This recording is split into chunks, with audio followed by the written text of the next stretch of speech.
Hello everyone, my name's Clare Gaunt. I'm a children's book translator and I'm here to read an extract of El Niño Gato, CATBOY by Triunfo Arciniegas for you. He's a pillar of Colombian children's literature, really. He's written over 40 books for kids. He directs children's theatre groups.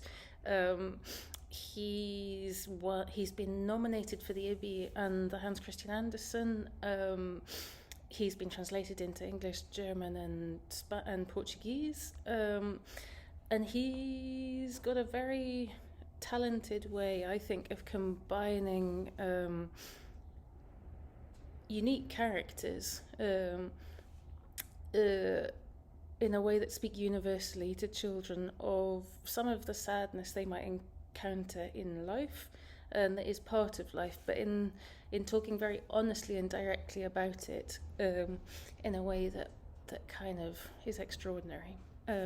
Anyway, I hope you like it. I'm going to try and show you some of the illustrations by Di Paccio, because they're a really important part of this book. Our world is home to all kinds of kids. Pink kids, blonde kids, kids with gigantic teeth, black kids, scrawny kids, kids with eyes like the new moon, brown kids, peachy kids, giant kids, round kids, happy kids, and sad kids. But he was different. He was a cat. There you go. He had eyes like a cat, and ears like a cat, and long, tickling whiskers.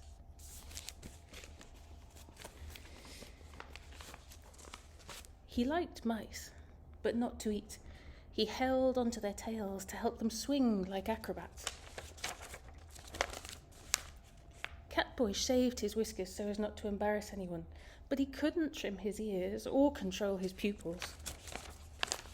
He purred in his sleep, dreaming of a land full of boys with cat's ears and cat's eyes. It was oh so lovely. He meowed at the moon, an old habit of his mother's. He knew absolutely nothing about his father, except that the man had gone off to war. He never came home. In fact, they never met. His mother gazed at the moon as he grew in her tummy. She was sure the war would end soon.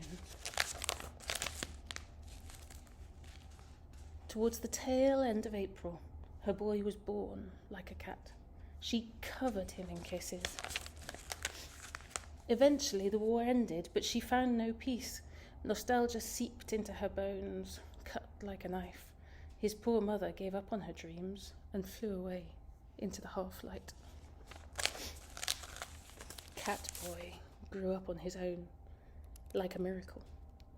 Between trees, over fields, on riverbanks, like those plants that stand up and face the wind with their roots tightly anchored in the rocks. CATBOY had no friends, no other kids or cats for company.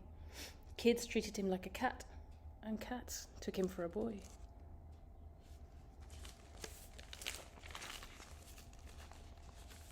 Three library mice kept him company on realising he posed no danger. They read mountains of books together, shared terror and delight, followed by black and white films on an ancient TV. If only I were a cat. With a spongy soft tail, I could race over the rooftops and not fail, he wailed. One day, a kind teacher left 4 new notebooks and a box of pencils within reach. He sat at the desk in the back of the classroom, found a faraway corner in the playground and stayed there for years, chasing shadows, yanking whiskers. Until one fine day, a new girl arrived, a real girl, with green feline eyes as deep as the ocean and as wise as the sky.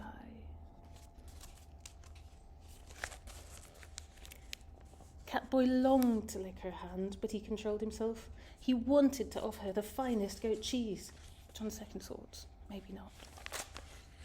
He took her tree climbing, introduced her to the mice, showed off his clover collection, revealed hidden pools. He uncoded the wind's messages, tracked down wolf prints at dawn, pointed to how branches shiver when birds take flight. He taught leaf geography in mirrors of water and revealed the rough sweetness of silence in fog.